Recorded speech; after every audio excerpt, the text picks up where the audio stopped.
How to turn off comments on your reel on Instagram.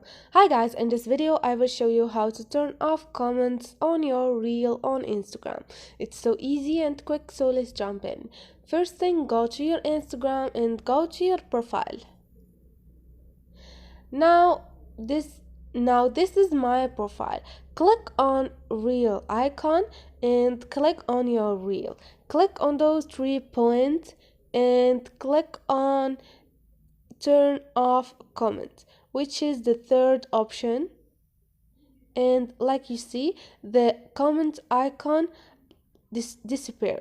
And to go back and allow comments, click on those 3 points and click on turn on commenting, and this is it.